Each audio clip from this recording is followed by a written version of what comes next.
Live from Washington, D.C., Jay Sekulow Live. Phone lines are open for your questions right now.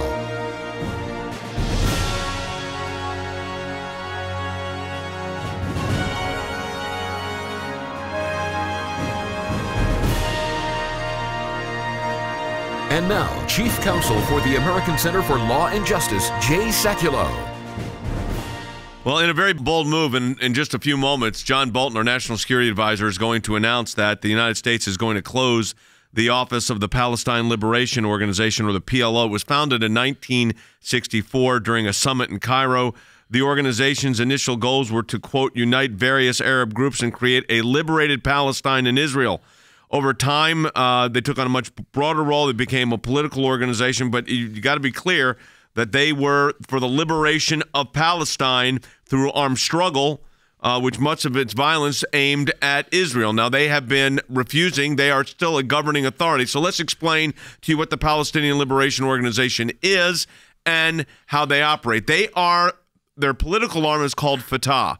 So that is the PLO, but the PLO is a terrorist organization itself, Jordan. Yeah, that's right. And so you've got a situation where it was started in Egypt, and then it gets taken over, probably most well-known as Arafat, Yasser Arafat.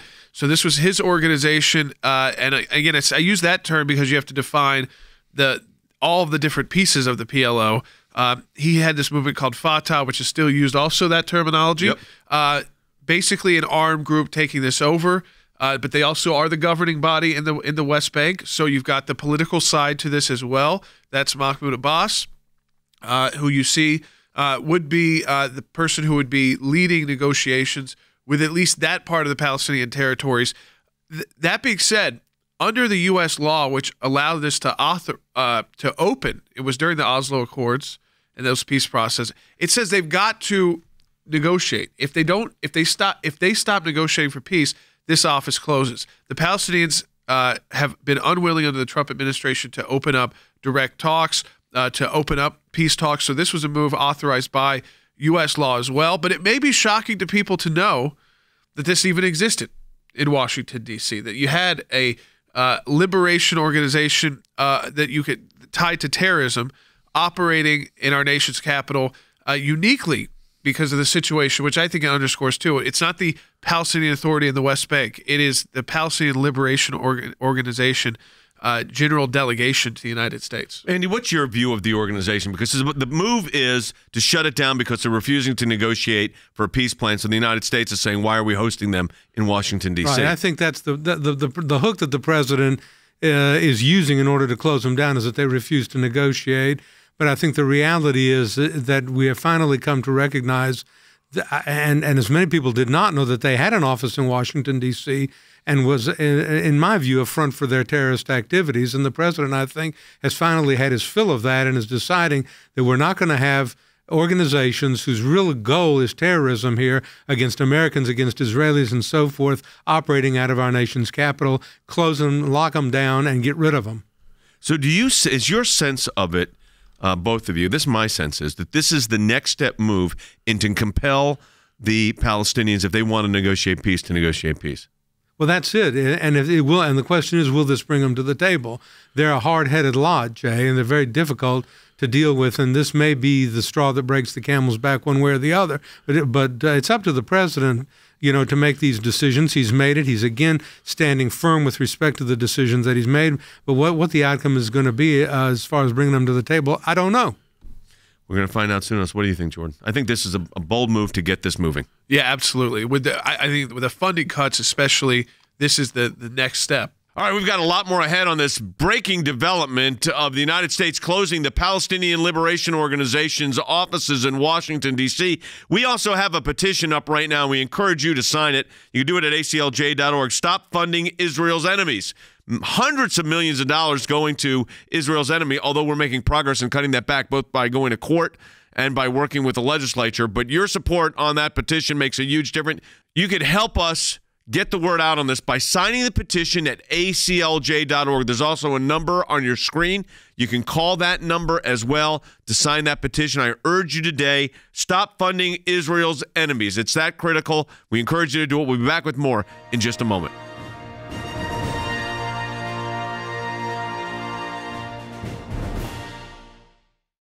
Millions of your taxpayer dollars are being funneled to jihadists at war with Israel. The terrorist-led Palestinian Authority uses $300 million a year to pay Palestinians carrying out terrorist attacks against Israel. We're paying for this. We funnel over 700 million taxpayer dollars to the Palestinian Authority and related entities each year. In fact, the UN has created a new $65 million taxpayer-funded anti-Israel slush fund to prop up the Palestinian Authority's legal war against Israel. This funding must end. We're aggressively fighting on Capitol Hill, at the United Nations, and in international courts to defend Israel. This is a critical moment. We need your voice now. Israel needs your voice now.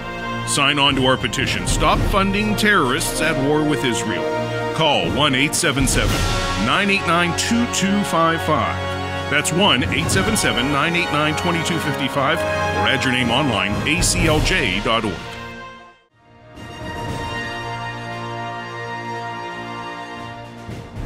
So the U.S. to announce today the closing of the PLO offices in Washington, D.C. because of the failure of the PLO to engage in meaningful peace discussions. We're joined by our senior lawyer, Colonel in the Israeli Defense Forces, David Benjamin.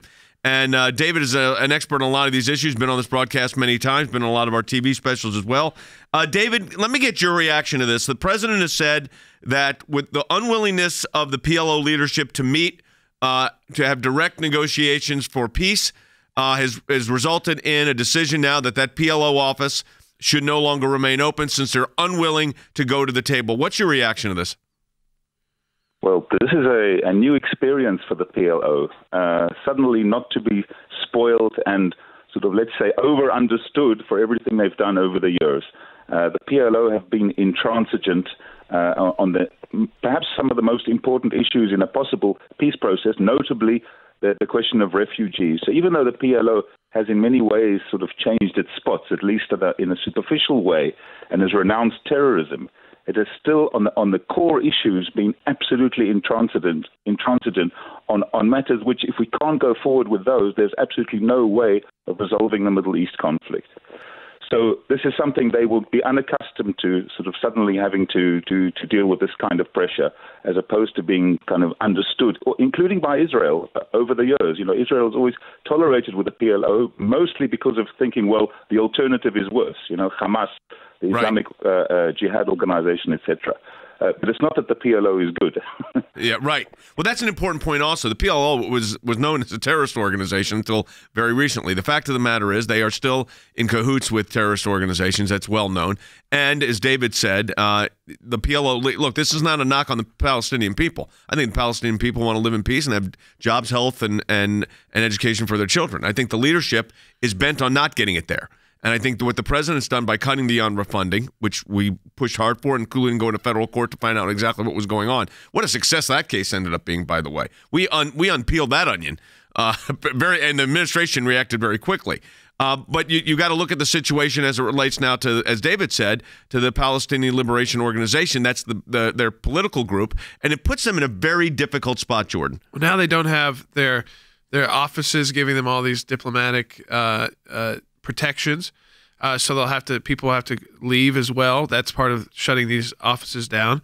I'm sure it's shocking to people who are listening right now to know that they even had this kind of representation in Washington that was directly tied to a specific political and military terror movement in the Palestinian territories. You can use whatever term you want, but it's not representing like the West Bank. It's representing this specific political and terror movement and armed resistance. I will say I've had experience working with these kind of offices before in Washington, and they basically have full diplomat. They do have full diplomatic status. Yes. You wouldn't call it an embassy. They use the term consulate. I don't think the U.S. would even identify it that way, but they're getting full protections of the U.S. government, diplomatic immunities because of that, which allows them. What do you think that? I mean, not only to do normal things, but also bad things. Because of the diplomatic immunity. You're able to operate freely in the U.S. without being subject to U.S. law. You asked a good question. And Ruth on Facebook said, when did the PLO office open in the United States? I think it was 1994. Yeah, I thought it was 1993, 1994. So it's been there for a while. This is when during the more of the peace. What's your sense of this, Andy?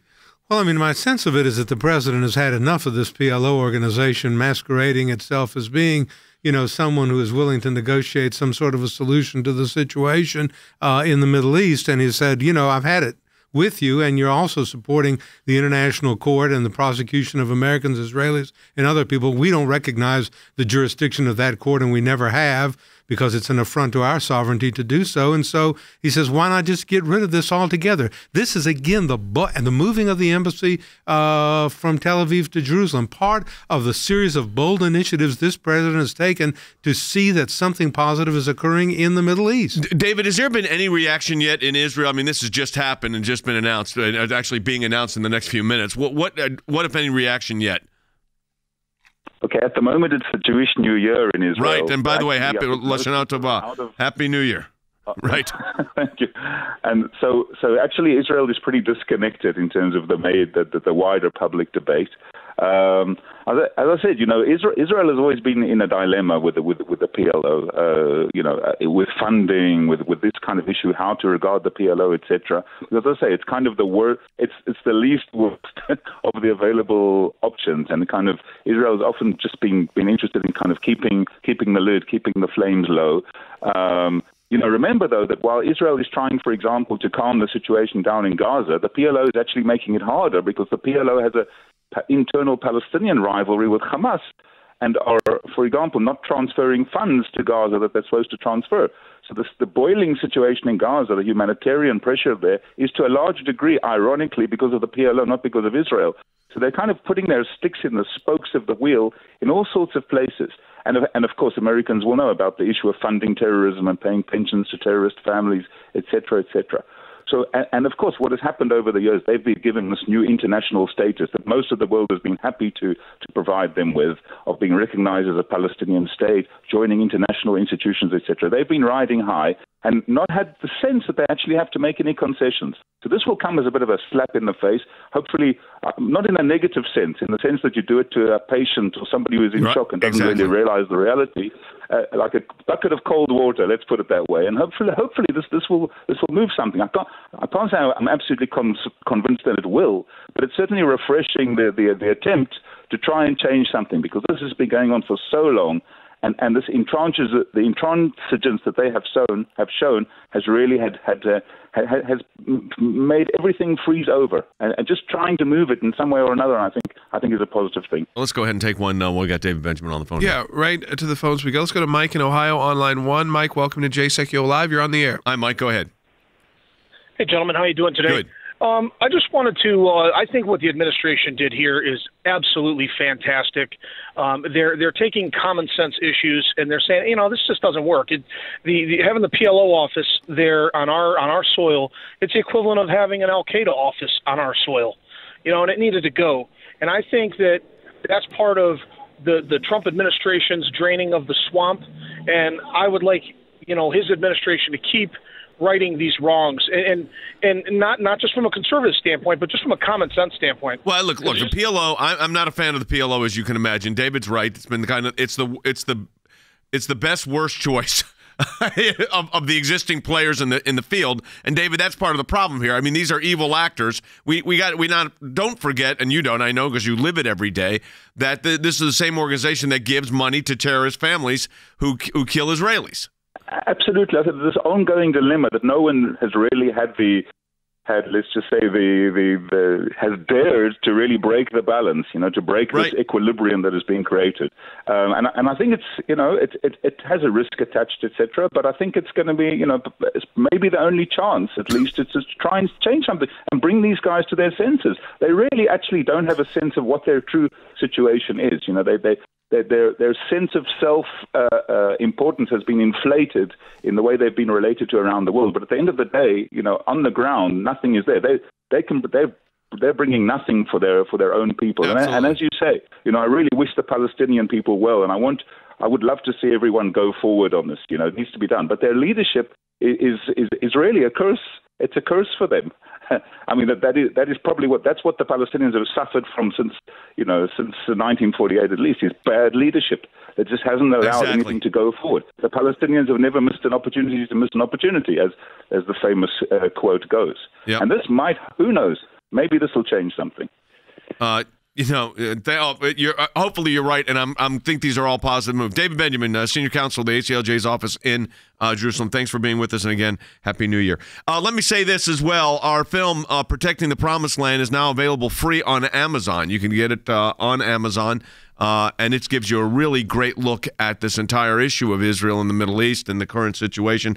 Let me also say this. It was Golda Meir famously said that we'll be peace with the Palestinians when they love their children more than they hate us. They love their children more than they hate us because they train these children to be terrorists oftentimes. And the PLO has been at the forefront of that. All right, we're going to take your calls on this. President, I think he did. Like David said, it's a gutsy move. It's not a move without risk, but it was a gutsy move. We've taken the approach to stop the funding, especially the discretionary funding specifically to the Palestinian Authority in the West Bank. That is a huge, you put that together, that's hundreds of millions of dollars that the Trump administration has stopped. There's also, we haven't gotten into it as much yet, we talked about only during the break, the ICC angle to this, right, for both the U.S. and Israel is also very important. That's the International Criminal Court, and that is part of this leg as well. But I do believe also the significance of it happening on Rosh Hashanah during this time should not be taken away either. This is often a time when Palestinian terror groups will try to carry out attacks and celebrations in Israel. You could help us get the word out on this by signing the petition at aclj.org. There's also a number on your screen. You can call that number as well to sign that petition. I urge you today, stop funding Israel's enemies. It's that critical. We encourage you to do it. We'll be back with more in just a moment.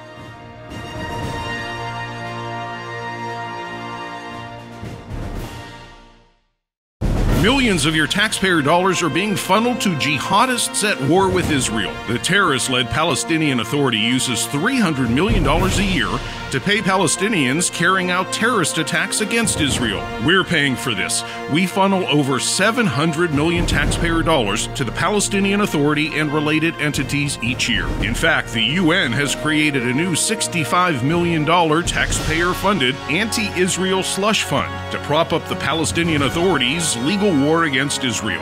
This funding must end. We're aggressively fighting on Capitol Hill, at the United Nations, and in international courts to defend Israel. This is a critical moment. We need your voice now. Israel needs your voice now. Sign on to our petition. Stop funding terrorists at war with Israel. Call 1-877-989-2255.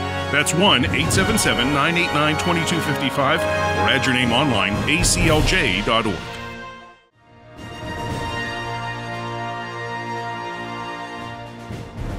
Hey, we had a really interesting comment come in. We'll get right back to the phones from Helen on Facebook. So exactly how do they close the office of the Palestinian Liberation Organization? I want a radio audience to hear what Jordan just said because it's interesting. There's a statute on it. There's a two-part analysis here. So originally when they were even allowed to open this office, it was after the peace talks in the 1990s, those Oslo peace accords, which seems like it was a long time ago now, but we've moved so far away from that that they were able to open an office. But under that issue, if they were no longer negotiating, that was the only concern, is not actually agreeing to a peace solution, but just negotiating. And so long as they were negotiating, they could keep that office open. But if not, the U.S. government could shut it down. So it was clear. And they're now not negotiating. They've refused to come to the table under the Trump administration now nearly 2 years. So you've given them time. You've given them the ability to come to the table. They've been unwilling to do that, so you could shut it down. But then the Congress came back and gave more power to the president, said if the Palestinian entities move to go after Israel at the International Criminal Court, you can also shut them down. So it gives a discretion to the executive branch. People may wonder, why wasn't this done before under previous administrations? It's a discretionary act. So the previous administrations could have made this case as well. The Obama administration certainly was not able to get to the table either. But the Trump administration has actually been the administration to decide to do this.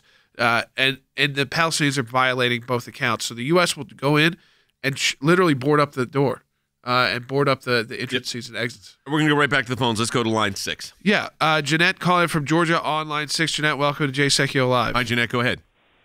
Yes, hello. Just wanted to thank you so much for all the work that you do. Thanks. I think it's remarkable that you keep people informed.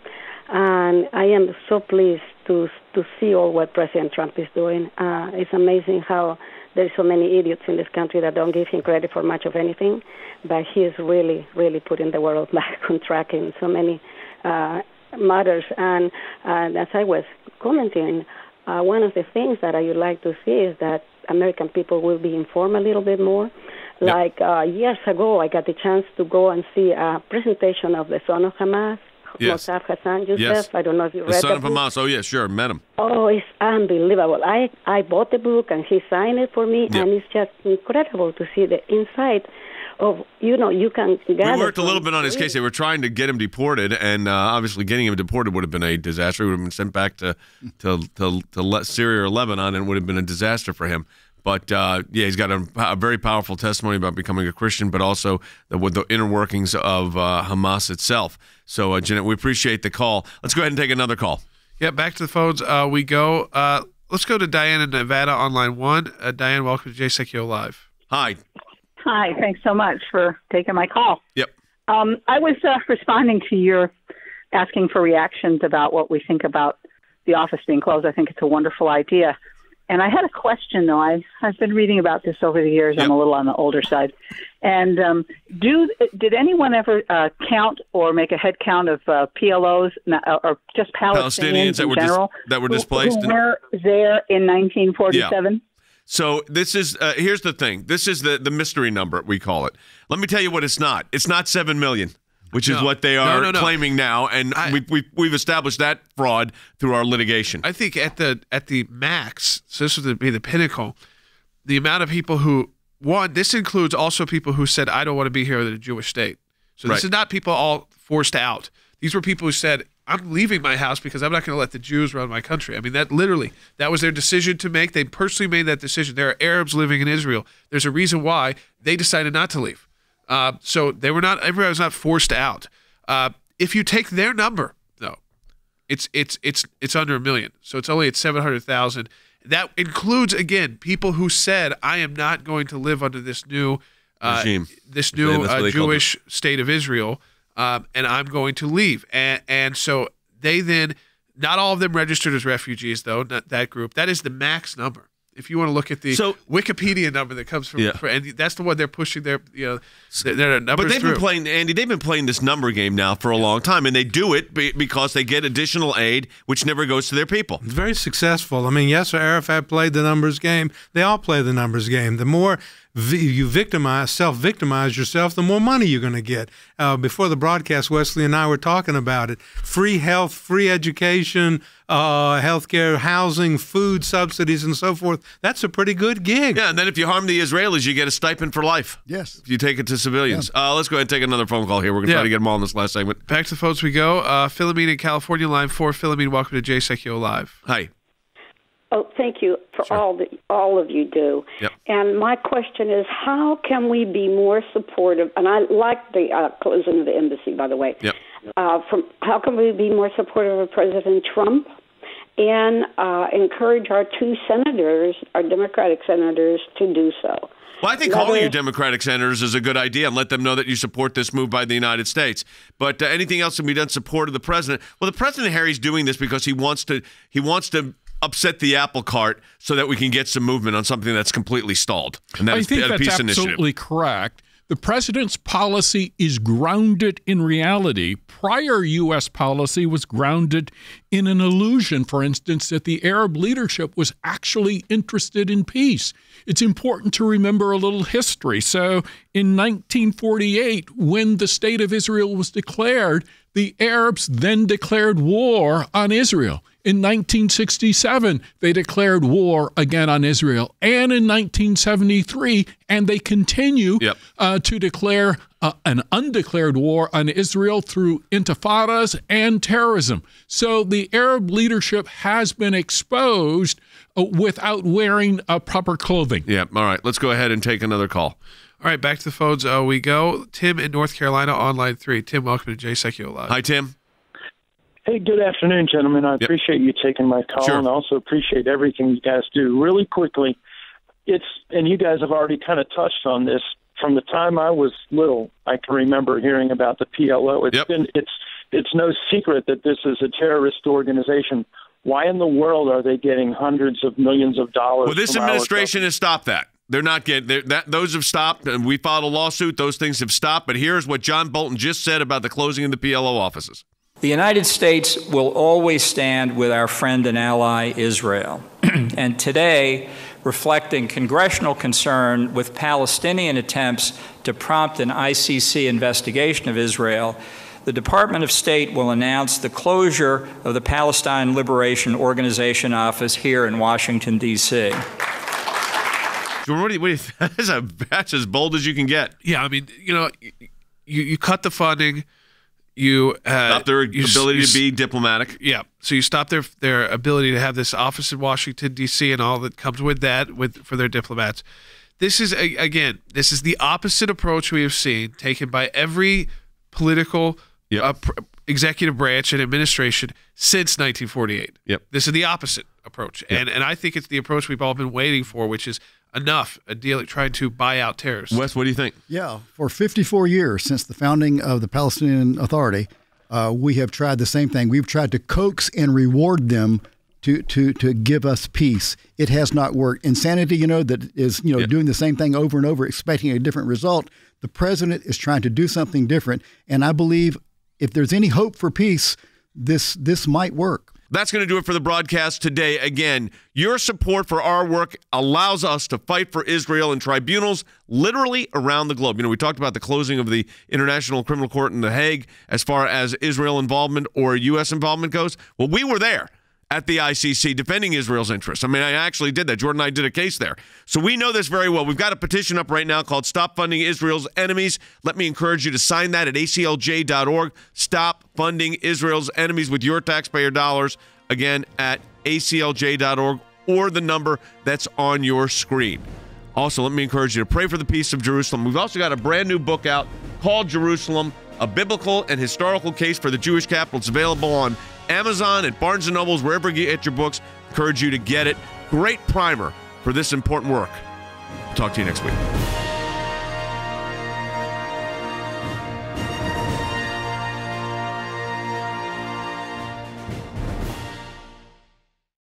Millions of your taxpayer dollars are being funneled to jihadists at war with Israel. The terrorist-led Palestinian Authority uses $300 million a year to pay Palestinians carrying out terrorist attacks against Israel. We're paying for this. We funnel over $700 million taxpayer dollars to the Palestinian Authority and related entities each year. In fact, the UN has created a new $65 million taxpayer-funded anti-Israel slush fund to prop up the Palestinian Authority's legal war against Israel.